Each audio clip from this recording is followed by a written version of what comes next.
333 divine miracle Malayalam tarot card റീഡിങ്ങിലേക്ക് എല്ലാവർക്കും സ്വാഗതം. നമ്മൾ ഇന്നിവിടെ നോക്കാൻ പോകുന്നത് നിങ്ങളുടെ പേഴ്സൺ ആയിട്ടുള്ള നിങ്ങളുടെ ഫ്യൂച്ചർ എന്താണ്, ഒരു റീയൂണിയൻ നിങ്ങൾക്ക് പോസിബിൾ ആണോ എന്നുള്ളതാണ്. ഇതൊരു കളക്റ്റീവ് റീഡിംഗ് ആണ്. നിങ്ങൾ നിങ്ങളുടെ പേഴ്സണെ മനസ്സിലേക്ക് വിചാരിക്കുക. ആ വ്യക്തിയുമായിട്ട് സ്പെൻഡ് ചെയ്തിട്ടുള്ള നല്ല മൊമെൻറ്റ്സും കാര്യങ്ങളൊക്കെ ഓർത്തെടുക്കുക. ആ വ്യക്തിയുമായിട്ട് നിങ്ങൾക്കൊരു ഫ്യൂച്ചർ ഉണ്ടോ, ഒരു റീയൂണിയൻ നിങ്ങൾക്ക് പോസിബിൾ ആണോ എന്നുള്ളതാണ് നോക്കുന്നത്. നമുക്കാദ്യം ഏഞ്ചൽസ് മെസ്സേജസ് എടുക്കാം. ഏഞ്ചൽസ് എന്താണ് നിങ്ങളോട് പറയാനായിട്ട് ആഗ്രഹിക്കുന്നത് എന്നുള്ളതാണ്. Within the next few weeks Angel നിങ്ങളോട് ഇപ്പോൾ പറയാനായിട്ട് ആഗ്രഹിക്കുന്നത് കുറച്ച് ആഴ്ചകൾക്കുള്ളിൽ തന്നെ നിങ്ങൾക്ക് ഒരു റിസൾട്ട് കിട്ടും, അല്ലെങ്കിൽ നിങ്ങൾക്കൊരു വാർത്ത കേൾക്കാനായിട്ട് ഇടവരും എന്നുള്ളതാണ്. ഇനി നമുക്ക് റീഡിങ്ങിലേക്ക് പോവാം. ഇവിടെ നൈറ്റ് ഓഫ് പെൻറ്റക്കിൾസ് ആണ് കിട്ടിയിട്ടുള്ളത്. അതായത് ഈ പേഴ്സൺ ഒരു പക്ഷേ ആ വ്യക്തിയുടെ കരിയർ ഗ്രോത്തിന് വേണ്ടിയിട്ട് ശ്രമിക്കുന്ന ഒരാളായിരിക്കാം, ഹാർഡ് വർക്ക് ചെയ്യുന്ന ഒരാളായിരിക്കാം. ഒരു പക്ഷേ ആ വ്യക്തിക്ക് ജോബൊന്നും ഇല്ലാത്തൊരവസ്ഥയായിരിക്കാം. പക്ഷേ നിങ്ങളോട് വളരെയധികം വിശ്വസ്തതയുള്ളതായിട്ട് കാണുന്നുണ്ട്.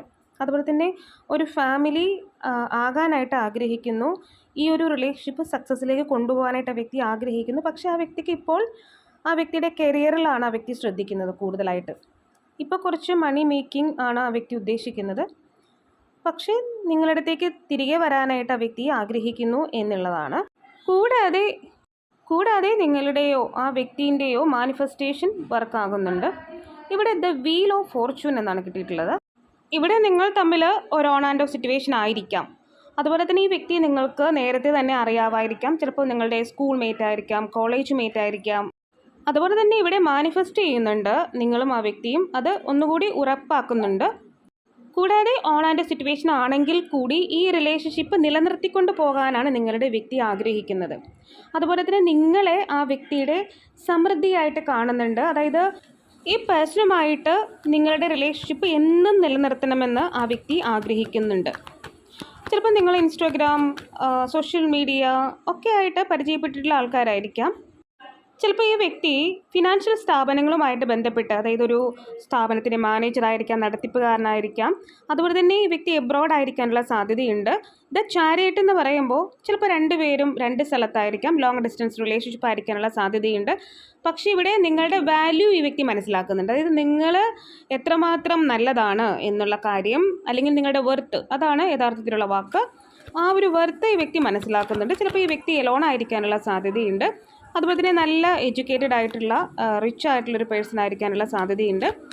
അതുപോലെ തന്നെ ഈ ഒരു റിലേഷൻഷിപ്പ് സ്റ്റെബിലിറ്റിയോടുകൂടി മുന്നോട്ട് പോകാൻ തന്നെയാണ് പേഴ്സൺ ആഗ്രഹിക്കുന്നത്. ഈ ഒരു റിലേഷൻഷിപ്പിൽ ഡയറക്ഷൻ ലോസ് ഉണ്ടായിരിക്കാം. അതായത് നിങ്ങളുടെ അടുത്തേക്ക് വരണമെന്ന് ആഗ്രഹിക്കുമ്പോഴും വേറെ എന്തെങ്കിലുമൊക്കെ കാര്യങ്ങൾ മറ്റുള്ളവർ പറഞ്ഞ്, അല്ലെങ്കിൽ എന്തെങ്കിലും തടസ്സങ്ങൾ വന്ന് നിങ്ങളുടെ അടുത്തേക്ക് വരാൻ പറ്റാത്ത സിറ്റുവേഷൻ ഉണ്ടായിരിക്കാം. പക്ഷേ ഇവിടെ പേജ് ഓഫ് വാൻസ് കിട്ടിയിരിക്കുന്നത് കൊണ്ട് തന്നെ ഫയർ എനർജിയാണ്. അതായത് പെട്ടെന്ന് നിങ്ങളുടെ അടുത്തേക്ക് വരാനായിട്ട് വ്യക്തി ആഗ്രഹിക്കുന്നുണ്ട്. അതുപോലെ തന്നെ റിലേഷൻഷിപ്പ് തുടങ്ങാൻ ആഗ്രഹിക്കുന്നു. ഈ പേജ് ഓഫ് വാൻസിൻ്റെ ഒരു പ്രത്യേകത എന്ന് പറയുന്ന ഒരു കോണ്ടാക്റ്റ്, തീർച്ചയായിട്ടും അത് വരണമെന്ന് ആഗ്രഹിക്കുന്നുണ്ട്. അതുപോലെ തന്നെ കോണ്ടാക്റ്റ് മാത്രമല്ല, കോൺട്രാക്റ്റ് കൂടിയാണ്. അതായത് ഒരു വിവാഹത്തിൻ്റെ കൂടി ഒരു സാഹചര്യം ഉണ്ടാകുന്നുണ്ട്. അതുപോലെ തന്നെ അടുത്ത കാർഡ് നൈറ്റ് ഓഫ് വാൻസ് ആണ്.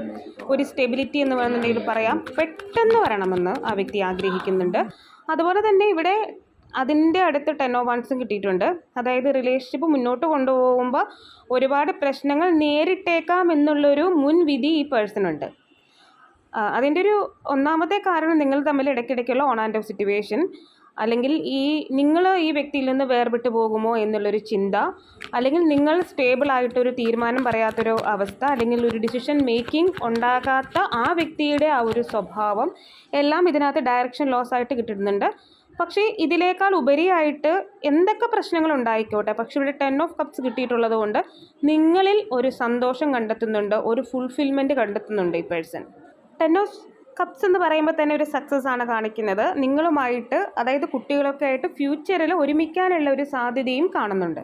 ആ പേഴ്സൺ ആഗ്രഹിക്കുന്നതും അത് തന്നെയാണ്. ഇവിടെ എടുത്തു പറയേണ്ട ഒരു കാര്യം, ഇവിടെ മാനിഫെസ്റ്റേഷൻ തീർച്ചയായിട്ടും വർക്ക് ആകുന്നുണ്ട്. അപ്പോൾ നിങ്ങൾ മാനിഫെസ്റ്റ് ചെയ്യുന്നുണ്ടെങ്കിൽ നിങ്ങൾ അതുമായിട്ട് മുന്നോട്ട് പോകൂ. ഈ വ്യക്തിയുമായിട്ടൊരു ഫ്യൂച്ചർ ഉണ്ട്, നിങ്ങളെ കോണ്ടാക്റ്റ് ചെയ്യാനായിട്ട് പേഴ്സൻ്റെ സാധ്യതയുണ്ട് എന്നുള്ളതാണ് കാണിക്കുന്നത്. അതായത് ഇവിടെ ഒരു നെഗറ്റീവായിട്ടുള്ളൊരു കാർഡ് പോലും കിട്ടിയിട്ടില്ല. പക്ഷേ ഇവിടെ 3 ഓഫ് കപ്സ് ഉണ്ട്. എന്താണ് റീസൺ എന്ന് നോക്കുമ്പോൾ 3 ഓഫ് കപ്സ് ആണ്. അതായത് തേർഡ് പാർട്ടി സിറ്റുവേഷൻ തന്നെയാണ് ഈ ഒരു ഓൺ ആൻഡ് ഓഫ് സിറ്റുവേഷൻ്റെ ഒരു കാരണം എന്ന് പറയുന്നത്. ഈ തേർഡ് പാർട്ടി എന്ന് പറയുമ്പോൾ അതിൽ എല്ലാ ഘടകങ്ങളും വരാം. ആ വ്യക്തിയുടെ സിറ്റുവേഷൻ വരാം, ജോബില്ലാത്ത വ്യക്തിയുടെ അവസ്ഥ വരാം, ജോബില്ലാതെ മുന്നോട്ട് പോകാൻ പറ്റാത്തൊരവസ്ഥ വരാം, റിലീജിയൻ കാസ്റ്റ് വരാം, അതുപോലെ തന്നെ വീട്ടുകാരുടെയോ അല്ലെങ്കിൽ ഫ്രണ്ട്സിൻ്റെയോ ഒക്കെ ഇഷ്ടമില്ലായ്മയും വരാം.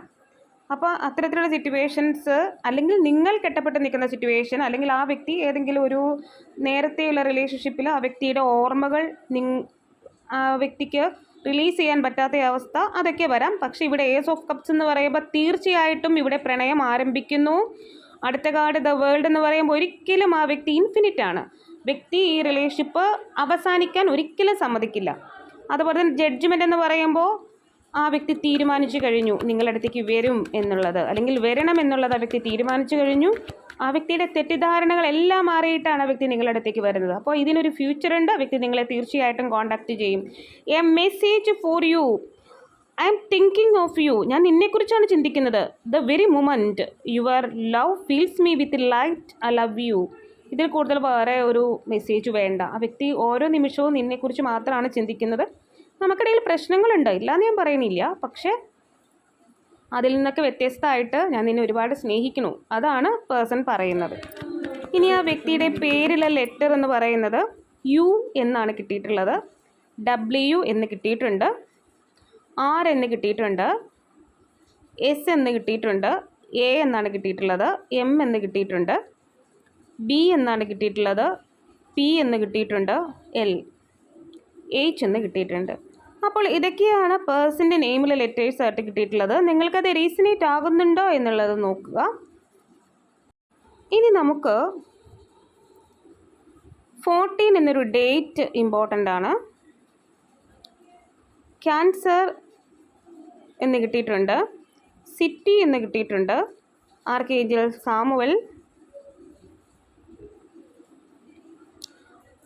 ഫാമിലി ഇമ്പോർട്ടൻ്റ് ആണ്. എറണാകുളം എന്ന് കിട്ടിയിട്ടുണ്ട്, ജൂൺ എന്ന് കിട്ടിയിട്ടുണ്ട്, 10 എന്ന് കിട്ടിയിട്ടുണ്ട്, 8 എന്ന് കിട്ടിയിട്ടുണ്ട്, ജൂലൈ എന്ന് കിട്ടിയിട്ടുണ്ട്. അപ്പോൾ ഇതൊക്കെ വ്യക്തിയുടെ ബർത്ത് ഡേറ്റ് ആവാം, അല്ലെങ്കിൽ ബർത്ത് മന്ത് ആകാം, അല്ലെങ്കിൽ ആ വ്യക്തിക്ക് ഏതെങ്കിലും തരത്തിൽ ഇമ്പോർട്ടൻ്റ് ആയിട്ടുള്ള വർഷമായിരിക്കാം, അല്ലെങ്കിൽ മന്ത് ആയിരിക്കാം. ഇവിടെ ആലപ്പുഴ എന്നുള്ളതാണ് വ്യക്തിയുടെ പ്ലേസ് ആയിട്ട് കിട്ടിയിട്ടുള്ളത്. കണ്ണൂർ എന്ന് കിട്ടിയിട്ടുണ്ട്, പത്തനംതിട്ട, കാസർഗോഡ്, തിരുവനന്തപുരം. അപ്പോൾ ഇതൊക്കെയാണ് പ്ലേസസ് ആയിട്ട് കിട്ടിയിട്ടുള്ളത്. നിങ്ങൾക്കത് റീസണേറ്റ് ആകുന്നുണ്ടോ എന്നുള്ളത് നോക്കുക. ഇനി ഭഗവാൻ, യൂണിവേഴ്സ് എന്താണ് നിങ്ങളോട് പറയാനായിട്ട് ആഗ്രഹിക്കുന്നത്? നിങ്ങൾക്കുള്ള മെസ്സേജ് ആവാം, അല്ലെങ്കിൽ റിലേഷൻഷിപ്പിനെ പറ്റിയാകാം. ഇവിടെ റിവീലേഷൻ, അതായത് എന്തൊക്കെയോ കാര്യങ്ങൾ നിങ്ങൾക്ക് അടുത്ത് തന്നെ റിവീൽ ചെയ്ത് കിട്ടുന്നതാണ്. ഒന്നുകിൽ 15 ദിവസത്തിനുള്ളിൽ, അല്ലെങ്കിൽ നെക്സ്റ്റ് മന്ത്, അതായത് ജൂൺ മന്ത് നിങ്ങൾക്ക് ഈ ഒരു കാര്യത്തെക്കുറിച്ച് മനസ്സിലാക്കി തരുന്നതാണ്, അല്ലെങ്കിൽ നിങ്ങൾക്ക് അറിവ് കിട്ടുന്നതാണ്. ചിലപ്പോൾ ഈ ഒരു വ്യക്തിയെക്കുറിച്ചാവാം, അല്ലെങ്കിൽ നിങ്ങളുടെ റിലേഷൻഷിപ്പിനെ കുറിച്ചാകാം. കൂടാതെ ഈ വ്യക്തി 2 ആഴ്ചക്കുള്ളിൽ അല്ലെങ്കിൽ 15 ദിവസത്തിനുള്ളിൽ നിങ്ങളെ കോൺടാക്റ്റ് ചെയ്യാനുള്ള സാധ്യതയുണ്ട്. അപ്പോൾ ഇതൊക്കെയാണ് നിങ്ങൾക്കുള്ള റീഡിംഗ്. നിങ്ങൾക്ക് എൻ്റെ റീഡിംഗ് ഇഷ്ടമാവുകയാണെങ്കിൽ ലൈക്ക് ചെയ്യുക, ഷെയർ ചെയ്യുക, കമൻറ്റ് ചെയ്യുക, സബ്സ്ക്രൈബ് ചെയ്യുക. നിങ്ങളുടെ സപ്പോർട്ടാണ് കേട്ടോ എൻ്റെ മോട്ടിവേഷൻ. ആർക്കെങ്കിലും പേഴ്സണൽ റീഡിംഗ് ആവശ്യമുണ്ടെങ്കിൽ ഡിസ്ക്രിപ്ഷൻ ബോക്സിൽ ഞാൻ നമ്പർ കൊടുത്തിട്ടുണ്ട്, നിങ്ങൾക്ക് എന്നെ മെസ്സേജ് ചെയ്യാവുന്നതാണ്. ഞാൻ ഇടുന്ന വീഡിയോസ് എല്ലാം തന്നെ കിട്ടുന്നതിന് വേണ്ടി സബ്സ്ക്രൈബ് ചെയ്യുന്നതിനൊപ്പം തന്നെ ബെൽ ഐക്കൺ കൂടി ഒന്ന് പ്രസ് ചെയ്തേക്കുക.